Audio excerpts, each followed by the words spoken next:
Sábado de consultas por Sol 106.5, la más interactiva. En Sábado de consultas, consulta de salud. Gracias por continuar con nosotros en este tipo de la orientación, Sábado de consultas. Recuerden que sin salud no hay felicidad ni economía familiar que resista, y es por eso que nuestro espacio se enfoca en la orientación.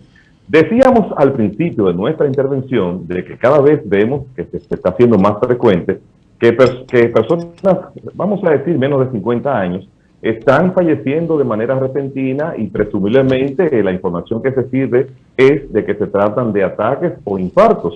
Nosotros, sobre este particular, queremos conversar con la doctora cardióloga y arritmióloga, la doctora Catherine Merejo, quien está con nosotros. Doctora, le doy la bienvenida y las gracias por estar con nosotros en esta tarde.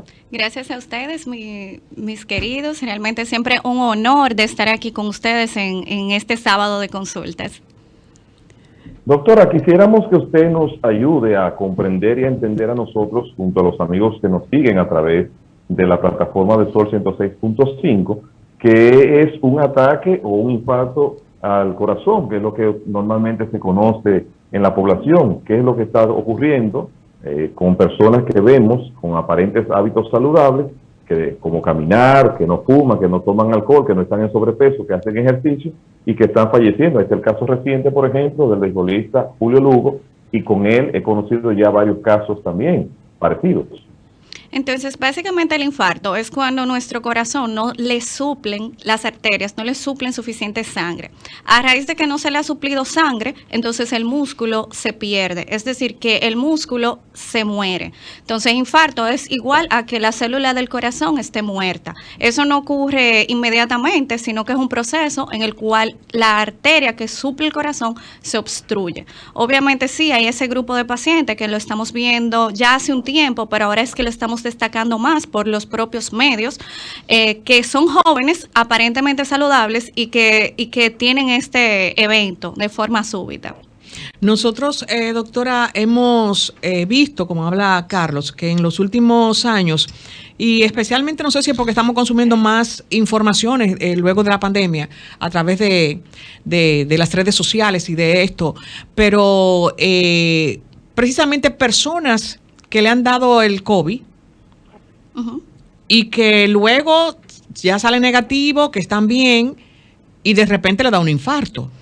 ¿Venía ese corazón con problema o fue consecuencia de la COVID-19? Me encanta tu pregunta por lo siguiente. Realmente podrían ser las dos.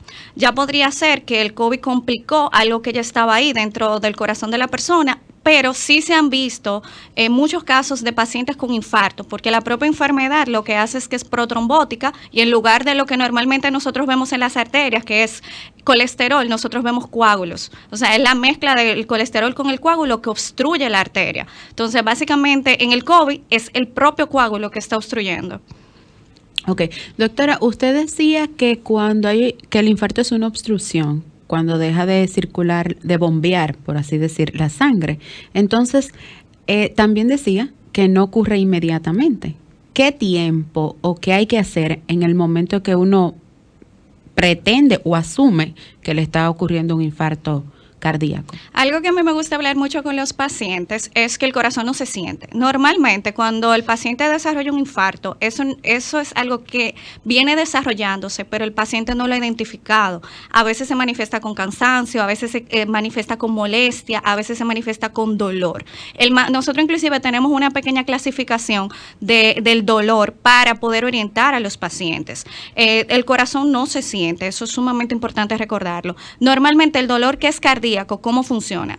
Al inicio, frente a actividad, cualquier esfuerzo que usted haga, ya sea subir las escaleras, levantar algo con peso, le va a molestar el área del corazón, le va a molestar el pecho. A veces, inclusive subiendo las escaleras, el paciente se comienza a cansar, esas son señales.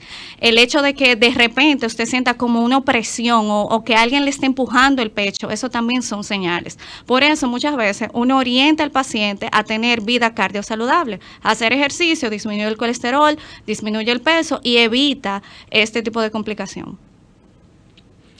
Carlos, tenemos... Nosotros queremos que los amigos que nos siguen, sí, tenemos un contacto. No, todavía no.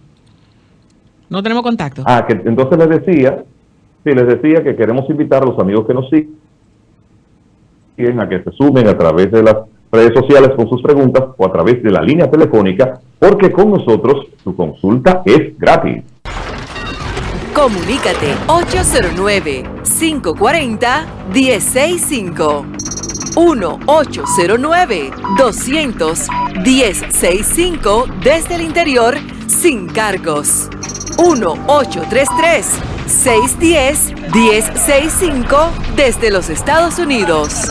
Sol 106.5, la más interactiva. Retornamos al interactivo de la orientación. Nosotros estamos conversando con la doctora Catherine Merejo, ella es cardióloga y arritmióloga. Doctora, me gustaría saber entonces si es conveniente que las personas, en vez de hacerse una consulta con el cardiólogo una vez al año, la programen ahora 2 veces al año o la programen 3 veces al año. ¿Qué usted recomendaría en ese sentido? Vamos a responder esa pregunta uniéndola con la de este oyente. Buenas tardes. Adelante. Buenas tardes. ¿Quién nos habla y desde dónde? De aquí de Santo Domingo, se habla Mayra Mosquera. Yo tengo una inquietud, porque mi corazón, hasta ahora yo no tengo nada, aparentemente, pero en varias ocasiones me da mucha taquicardia. Estos días, hace más o menos 15 días, me dio como una taquicardia y ahí vino mareo. Entonces yo quería saber si será ya el corazón me está empezando a darme síntomas de algo. La pregunta es que le dio una taquicardia y está preguntando que si eso es una alarma. Para un ataque cardíaco. Ok, entonces mira, normalmente podría ser una alarma de que ya hubo algún evento cardiovascular ahí previo. Cuando los pacientes tienen taquicardia o no bombean bien, su corazón no bombean bien, tienen esa manifestación. ¿Cuáles son las manifestaciones más claras del corazón? La dificultad para respirar, que tú no puedas hacer tus actividades físicas de forma adecuada o que tú puedas hacer actividades sencillas como cepillarte, bañarte, sin cansarte. O sea, hay algo que te está reteniendo. Dentro de la pregunta que escuché, usted mencionaba que su corazón no bombea bien. Cuando un paciente ya tiene esa lesión que no bombea bien, eso significa que tiene algo llamado falla cardíaca o insuficiencia cardíaca, ¿verdad? El corazón está insuficiente para bombear. En ese tipo de paciente, una de las manifestaciones de que las pastillas, o sea, la cantidad de tratamiento que usted está tomando no está supliendo, no está haciendo al 100%, es esa, la taquicardia. Eso significa que lo ideal sería usted reevaluar con su especialista o cardiólogo, quien le está siguiendo el corazón, por qué es que usted está teniendo esa manifestación.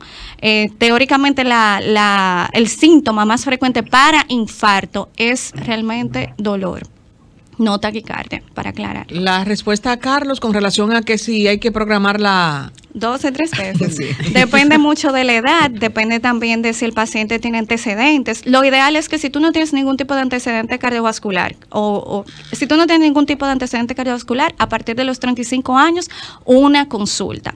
Si tú sí tienes antecedentes, es decir, papá, mamá, tío son hipertensos o tú mismo tienes antecedentes como diabetes o colesterol elevado o obesidad, por lo menos 1 o 2 veces. En el caso, una pregunta, siempre nosotros estamos llevándonos de la genética, va a sufrir de hipertensión porque tu familia es hipertensa, de cáncer, todo esto, pero hay personas que tienen familias que son hipertensas y llegan a una edad de 70 años y no tienen problema de hipertensión. ¿Cómo yo puedo lograr a eso cuando yo tenga 70 años, que me falta mucho, por supuesto? Me encanta, claro. Marta, me encanta Marta. Muchísimo. Porque me encanta Marta porque ella siempre está previniendo. Lo que sucede es que si uno tiene una vida cardiosaludable, es decir, si uno trata de mantener un peso ideal, hacer ejercicio, llevar su tratamiento en caso de tener alguna enfermedad, uno puede lograr eso. Inclusive hay muchos pacientes que sí tienen esa historia que tú relatas, de que sus familiares, inclusive por el hecho de sus familiares tener enfermedades cardiovasculares, ellos decidieron, no, yo voy a romper ese patrón, voy a cuidar el corazón, voy a hacer ejercicio, y eso hace una gran diferencia. Doctora, a través de nuestra red social Consultas RD nos hacen la siguiente pregunta. ¿Qué es la aneurisma de aorta? Y si es cierto que un paciente con este padecimiento puede durar solo 2 años. Entonces, la aneurisma básicamente es que el corazón está conectado por vasos, ¿verdad? Que son arterias y venas. El aneurisma es que la arteria se dilata. O sea, nuestro vaso sanguíneo tiene varias capas que son lo que hacen que bombee, o sea, que contraiga levemente. Entonces, el aneurisma es que una de esas capas se debilita y esa área específica del vaso crece. Sí, es una patología negativa. Obviamente sí se le da poca expectativa de vida si no se trata. Es decir, este tipo de patología uno la puede operar. Si uno la detecta a tiempo, que muchas veces se manifiesta con dolor en áreas específicas, entonces se puede tratar y el paciente se extiende su vida. Si ya es inoperable, ya ahí tiene que llevar algunas recomendaciones para extender el tiempo. Con relación a que si no es inoperable... Doctora. ¿Tiene una pregunta, Carlos? No, adelante, Marta, adelante. No, yo preguntaba adelante que usted y luego paso. Denisa decía que podría, en la pregunta, 2 años, que ese tratamiento le podría extender la vida a mucho más de 2 años, en el caso de que ya no sea operable la aneurisma. Lo que pasa con el aneurisma es que como es un debilitamiento de la arteria, eso significa que va a seguir creciendo porque el músculo sigue contrayendo. Entonces, si el paciente ya tiene ese dato, ese diagnóstico y no es tratable, tiene que llevar medidas muy cuidadosas, inclusive parar cierto tipo de actividades.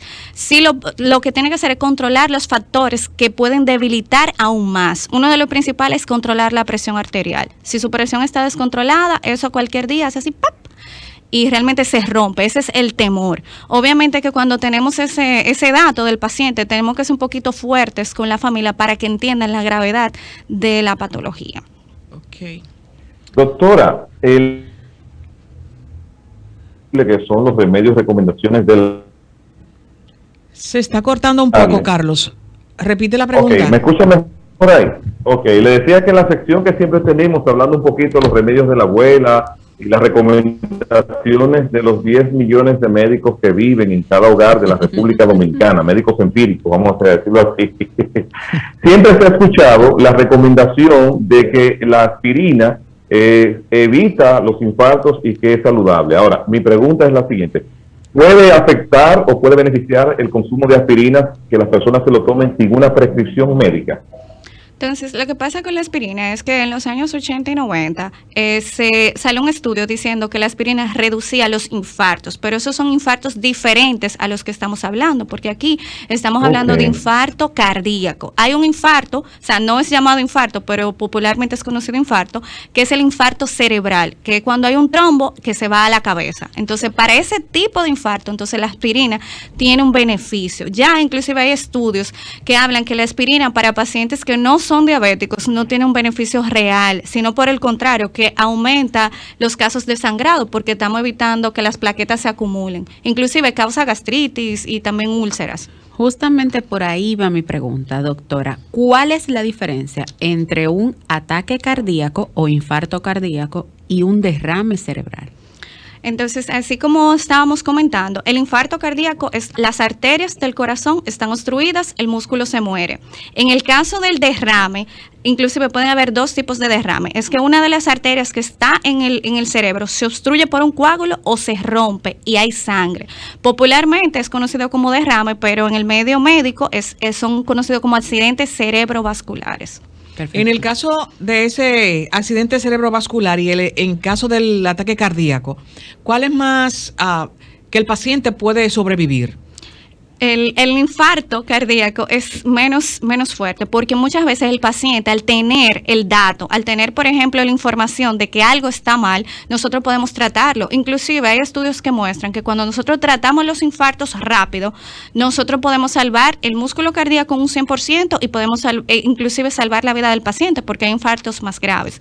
En el caso del derrame cerebral, como es el cerebro, si es algo muy grande o muy extensivo o no se trata inmediatamente, tiende a ser más fatal porque el paciente pierde la movilidad de algún miembro, el paciente puede quedar sin habla, con la cara un poco torcida, tiene que darse rehabilitación, o sea, son un poquito más malignos. Más agresivo. Justamente por ahí otra pregunta que me surge es ¿por qué vamos a llamarle parálisis de Bell?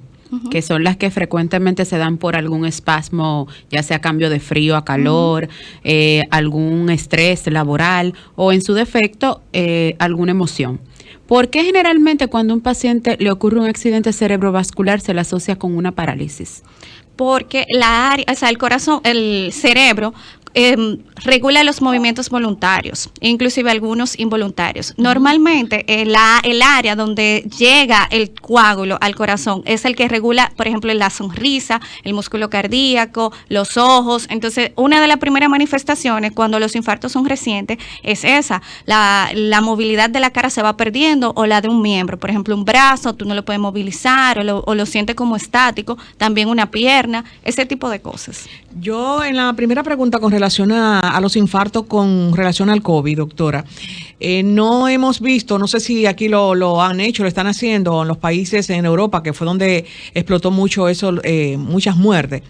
Si luego de una muerte por COVID se hace una autopsia para identificar qué órgano el virus atacó. Vamos a unir esa pregunta de Marta con la de este oyente. Buenas tardes. Buenas tardes, ¿quién nos habla y desde dónde? Hola, buenas tardes. Se nos cortó la llamada. Entonces, la autopsia después del COVID. Entonces, bien al inicio, cuando inició la pandemia, sí se estaba teniendo como un poquito más de ciencia, ¿verdad que sí? Entonces, sí se están haciendo más autopsias, pero aquí en el país realmente no tengo un dato de seguimiento o de autopsias ya en esta etapa. Ahora sí, tenemos el contacto. Buenas tardes, ¿quién nos habla y desde dónde? Y de la capital. Adelante con su inquietud.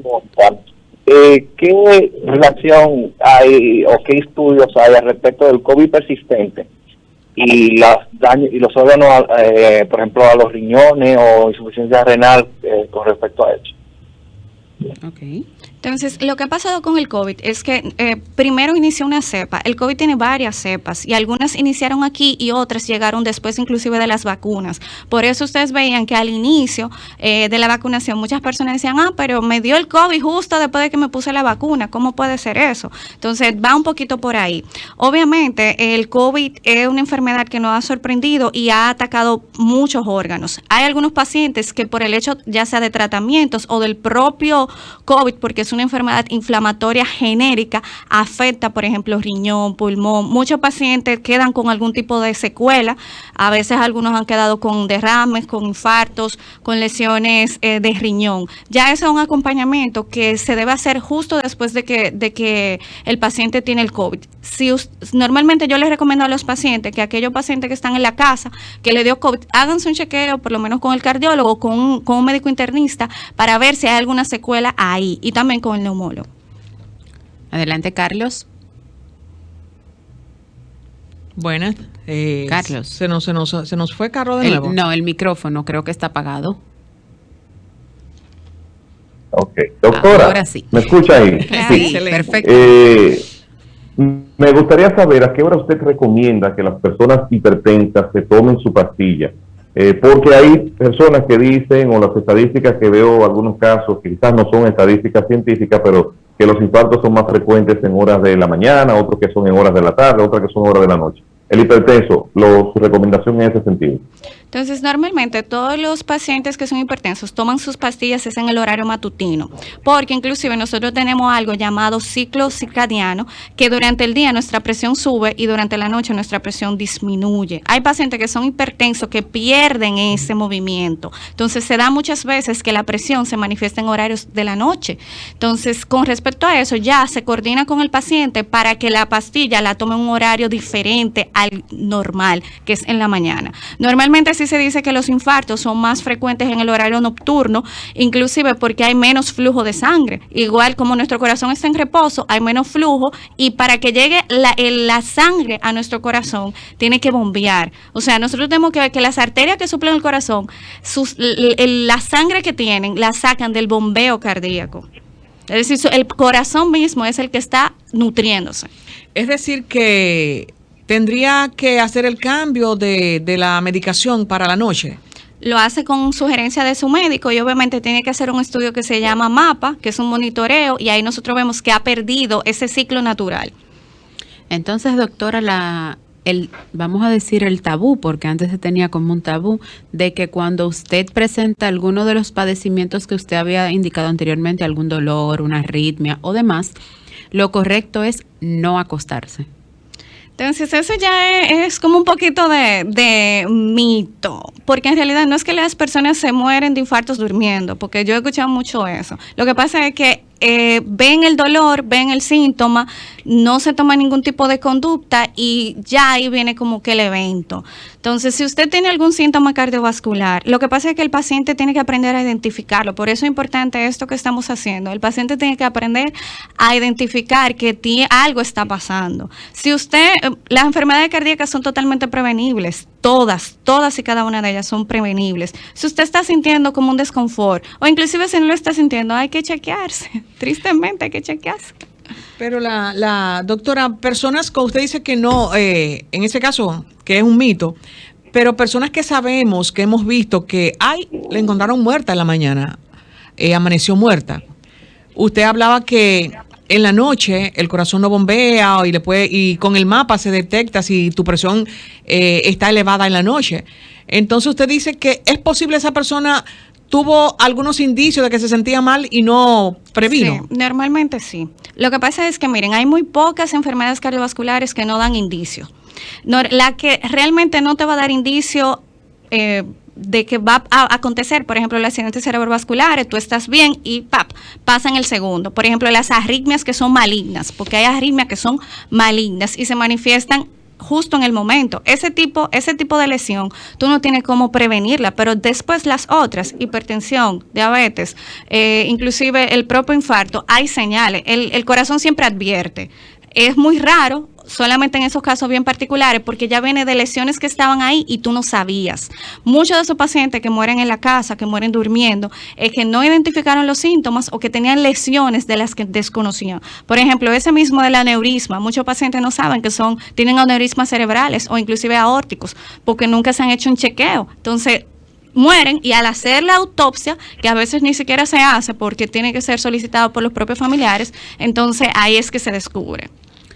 Entonces, doctora, vamos a decir que esos pacientes que, por ejemplo, nosotros estamos viendo ahora y de repente le da un infarto fulminante, si anteriormente tuvo algún indicio de ese infarto y no se dio cuenta o por desconocimiento no sabía que eran indicios de un infarto. Probablemente sí. O sea, hay muy pocos casos y es muy raro. La mayoría de los pacientes tenía algún síntoma o tenía algún descontrol de una patología previa. Por ejemplo, se da muchas veces el caso de que la presión arterial está sumamente elevada, el paciente tiene ya más de 3 años que no cambia su pastilla e inclusive cuando llega a la consulta, pues tal vez que necesita hacerse un estudio o necesita hacerse una cirugía, entonces ahí es que vemos que ya la pastilla tiene muchísimo tiempo que no estaba trabajando y el paciente ya tenía muchos síntomas que él mismo se adaptó a ellos. En el caso de que tú tienes el mismo médico, ahora con relación a las pastillas, pero el médico tiene el récord y tú tienes 5 años con ese cardiólogo, se supone que el cardiólogo es quien tiene que hacerte el cambio del medicamento. Sí, lo ideal es que lo haga o un cardiólogo o un médico internista, que ya sabe tu caso, que ya sabe cómo tú comenzaste y que te hace un chequeo, es decir, te toma la presión, te ausculta, ve qué síntomas tú puedes estar teniendo que no estás identificando, te hace algún tipo de seguimiento, ya sea con un electrocardiograma, un ecocardiograma o un mapa, y así uno puede tomar algún tipo de conducta. En el caso del ecocardiograma, doctora, que te hacen el eco, ya tenemos esa capacidad o no capacidad. Los médicos están conversando contigo, inmediatamente te están haciendo el eco, están diciéndote el corazón se ve bien, todo está bien, pero tu mapa sale que en la noche te sube la presión. Y esa diferencia si tu corazón está bien. Lo que pasa es que cuando nosotros hacemos el ecocardiograma, lo que vemos es la movilidad del corazón, también el bombeo, es decir, el corazón es una estructura de 4 cámaras con válvulas. Entonces uno observa su movilidad, el flujo de la sangre y que las válvulas estén bien, que no haya un reflujo. Entonces con el mapa, también cuando nosotros hacemos el ecocardiograma, nosotros vemos medidas, es decir, si tu corazón está dilatado, si está grueso. Entonces, esos son algunos tipos de señales que me está dando ese estudio que me habla de que tal vez tu presión está alterada, pero ya el mapa es que tu presión está alterada, pero gracias a Dios tu corazón no se modificó. Es decir, las paredes no están engrosadas ni están dilatadas. Excelente. Doctora Catherine Merejo, cardióloga, muy agradecido como siempre de su comparecencia y su apoyo al espacio. Por favor, sus contactos y sus redes, y debe mantenerse disponible 24/7, me imagino, doctora. Claro, hay que ponerse disponible para todos los pacientes. Yo hice mi consulta, ¿no se dieron cuenta? Sí, Claro, sí. la consulta de Marta nunca se queda. Ni todo el sábado de consulta. Entonces me pueden seguir por las redes, doctora acortado, ¿verdad? DRA.Merejo. Pueden contactarme a través de las redes sociales, inclusive tenemos una página que es algo Sí. nuevo que creamos allí para los Sí. pacientes, para que ustedes también puedan Dígalo, contactarse doctora, conmigo. muchos tips muy buenos. Marta lo sigue. Mucho lo sigo, claro, porque los tips son excelentes. Bueno, pues muy agradecido, doctora, muy agradecido. Nosotros vamos ahora a nuestra próxima pausa y cuando retornemos más contenido de Sábado de Consultas, el interactivo de la orientación. Estás escuchando Sábado de Consultas por Sol 106.5, la más